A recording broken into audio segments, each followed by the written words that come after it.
Sejarah tingkatan 5.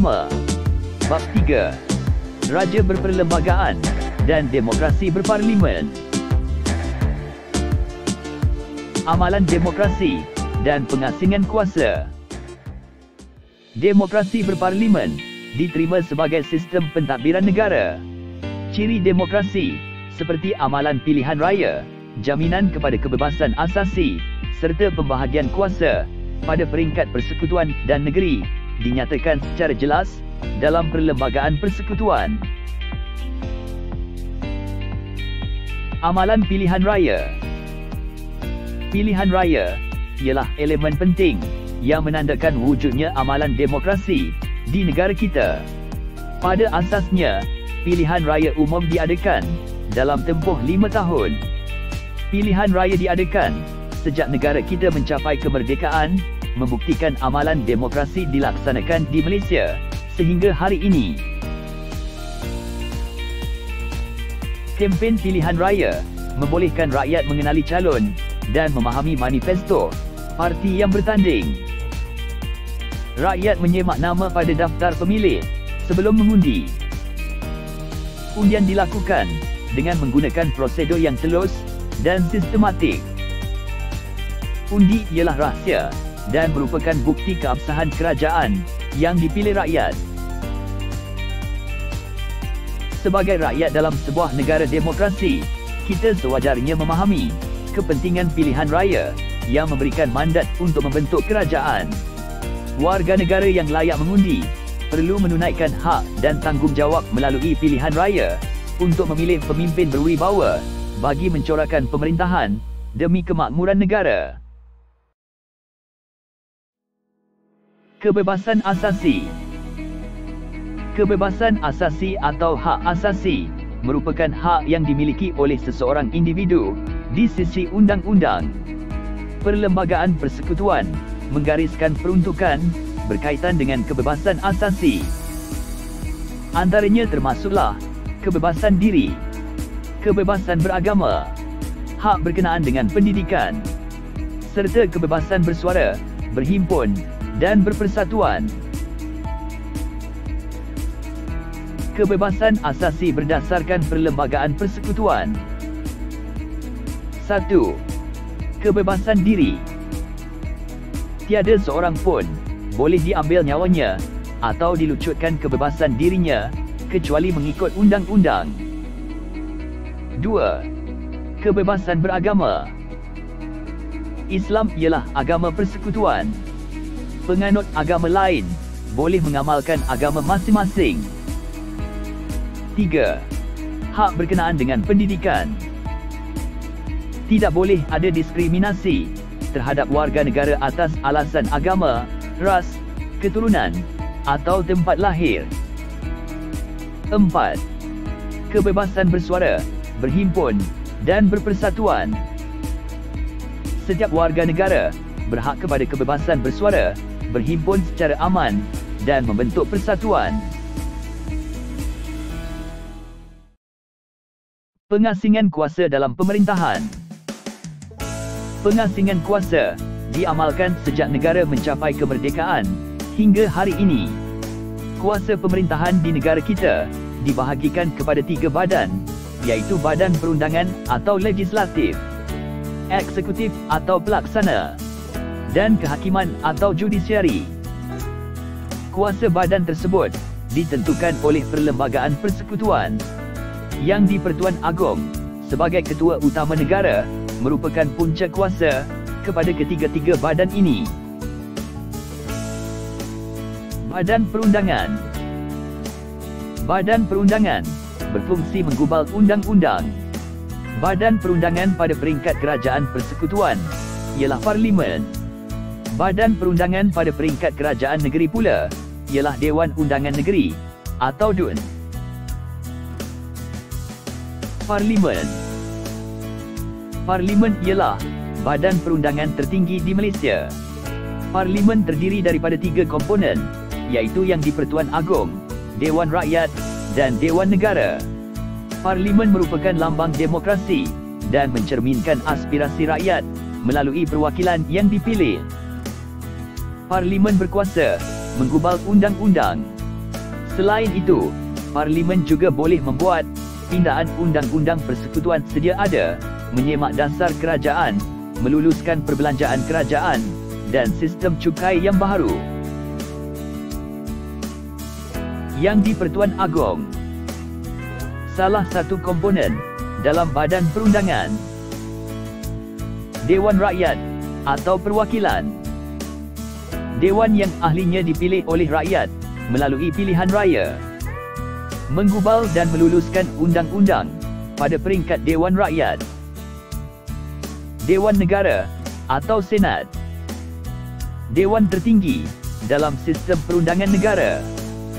Membahaskan rang undang-undang yang diluluskan oleh Dewan Rakyat dengan lebih teliti. Dewan Undangan Negeri atau DUN.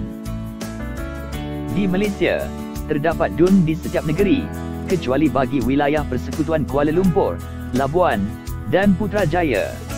Ketiga-tiga wilayah tersebut hanya mempunyai ahli parlimen. Dewan ini terdiri daripada Sultan atau yang di-Pertua Negeri selaku Ketua Negeri, Speaker Dewan, dan Ahli Dewan Undangan Negeri atau ADUN yang dipilih melalui pilihan raya peringkat negeri. DUN berfungsi untuk menggubal undang-undang bagi negeri masing-masing. Badan Eksekutif. Badan Eksekutif ialah badan pemerintah yang melaksanakan kuasa eksekutif mengikut Perlembagaan Persekutuan. Badan Eksekutif peringkat Kerajaan Persekutuan ialah Jemaah Menteri, manakala Badan Eksekutif peringkat Kerajaan Negeri ialah Majlis Mesyuarat Kerajaan Negeri. Jemaah Menteri atau Kabinet. Jemaah Menteri terdiri daripada Perdana Menteri dan Menteri seperti Menteri Keuangan, Menteri Pendidikan, dan Menteri Kesihatan. Tugas utama Jemaah Menteri menggubal dasar negara dan melaksanakan pembangunan. Perdana Menteri mengetuai Jemaah Menteri, memimpin kerajaan dan menjalankan pentadbiran pada peringkat Kerajaan Persekutuan. Menteri mengetuai kementerian untuk melaksanakan dasar kerajaan yang diputuskan oleh Jemaah Menteri. Anggota Jemaah Menteri berpegang pada prinsip tanggungjawab bersama secara kolektif kepada Parlimen. Setiap menteri mesti mempertahankan keputusan yang dibuat oleh Jemaah Menteri. Sekiranya seseorang menteri tidak bersetuju dengan dasar kerajaan, beliau hendaklah meletakkan jawatan sebagai ahli Jemaah Menteri. Majlis Mesyuarat Kerajaan Negeri. Pada peringkat negeri, kuasa eksekutif terletak pada Sultan atau Raja atau yang di-Pertua Negeri. Bagi negeri di Semenanjung Malaysia, kuasa eksekutif ini dilaksanakan oleh Majlis Mesyuarat Kerajaan Negeri atau Exco. Di Sarawak dan Sabah, badan eksekutif negeri dikenali sebagai Kabinet Negeri. Pentadbiran kerajaan negeri diketuai oleh Menteri Besar atau Ketua Menteri.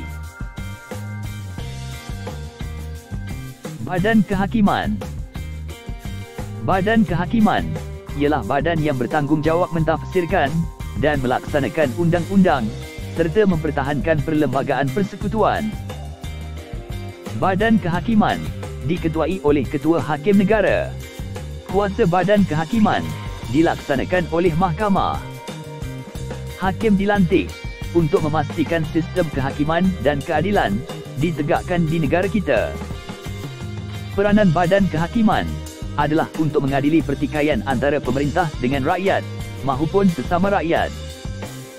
Badan Kehakiman juga menyelesaikan konflik kerajaan negeri dan kerajaan persekutuan. Fungsi Badan Kehakiman bergantung pada status mahkamah yang terdiri daripada mahkamah atasan dan mahkamah bawahan serta mahkamah khas. Selain itu, terdapat mahkamah pada peringkat negeri iaitu Mahkamah Syariah serta Mahkamah Anak Negeri di Sarawak dan Sabah. Hierarki Badan Kehakiman di Malaysia. Mahkamah Atasan terdiri daripada Mahkamah Persekutuan, Mahkamah Rayuan, Mahkamah Tinggi Malaya dan Mahkamah Tinggi Sarawak dan Sabah. Mahkamah Bawahan terdiri daripada Mahkamah Session dan Mahkamah Magistrat. Hakim mestilah bebas daripada pengaruh politik bagi memastikan badan kehakiman sebagai institusi keadilan. Hal ini dapat menjamin integriti badan kehakiman sebagai badan yang bertanggungjawab menjamin keadilan sosial demi kesejahteraan rakyat. Keunikan amalan demokrasi berparlimen di negara kita. Keunikan amalan demokrasi berparlimen dapat dilihat dari aspek gabungan unsur tradisional dan moden, mekanisme semak dan imbang, kuasa budi bicara raja, serta kerjasama politik. Gabungan unsur tradisional dan moden dalam pentadbiran. Keunikan pemerintahan di Malaysia teradun antara unsur tradisional dengan moden. Unsur tradisional terletak pada kedudukan raja sebagai warisan sosiopolitik masyarakat Melayu. Unsur moden pula ialah demokrasi berparlimen berdasarkan model Westminster England. Kombinasi raja berperlembagaan dan demokrasi berparlimen merupakan kaedah terbaik untuk mengimbangi amalan demokrasi dalam persekitaran sosiopolitik di negara kita yang mempunyai kepelbagaian bangsa, agama dan budaya. Mekanisme semak dan imbang dalam pentadbiran. Sistem raja berperlembagaan dan demokrasi berparlimen mewujudkan mekanisme semak dan imbang dalam pemerintahan di negara kita. Pemerintahan beraja berperanan bagi mengimbangi pemerintahan demokrasi kerana raja berkecuali dalam hal politik, ekonomi dan dasar negara. Kuasa pengimbang yang ada pada raja mampu meredakan konflik yang berlaku dalam demokrasi seperti pertikaian parti politik yang pelbagai ideologi dan perselisihan antara kaum. Mekanisme semak dan imbang juga berlaku melalui pengasingan kuasa, iaitu badan perundangan, eksekutif dan kehakiman. Badan perundangan diberi peranan menggubal undang-undang yang akan dilaksanakan oleh badan eksekutif. Sekiranya timbul konflik dan kekeliruan, penyelesaian dibuat melalui badan kehakiman. Kuasa budi bicara raja. Secara umumnya, kuasa budi bicara raja ialah kuasa yang boleh dilaksanakan oleh baginda tanpa mendengar atau menurut nasihat ketua kerajaan dalam perkara tertentu. Perlembagaan Persekutuan memperuntukkan kuasa budi bicara kepada Yang di-Pertuan Agong dalam soal pelantikan ketua kerajaan persekutuan, iaitu Perdana Menteri. Raja dan Yang di-Pertua Negeri mempunyai kuasa budi bicara melantik ketua kerajaan negeri, iaitu Menteri Besar dan Ketua Menteri. Yang di-Pertuan Agong juga mempunyai kuasa budi bicara untuk tidak memperkenankan permintaan pembubaran parlimen. Raja dan Yang di-Pertua Negeri pula mempunyai kuasa budi bicara tidak memperkenankan pembubaran DUN. Kerjasama politik. Kerjasama politik menekankan soal perkongsian kuasa antara kaum berdasarkan prinsip tolak ansur, perundingan dan pengorbanan bagi memastikan suara setiap kaum diwakili. Permuafakatan pelbagai parti politik dalam satu gabungan membolehkan parti politik membentuk kerajaan dan berkongsi kuasa dalam pemerintahan di negara kita. Kita perlu memahami demokrasi sebagai salah satu asas pemerintahan negara. Malaysia mengamalkan prinsip demokrasi dengan mengambil kira kepentingan nilai tempatan dan warisan budaya bangsa.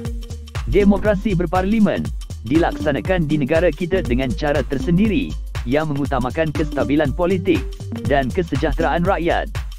Demokrasi berparlimen pada asasnya memberikan hak sama rata kepada setiap warga negara, dikawal dan diseimbangkan dengan kedaulatan raja berperlembagaan.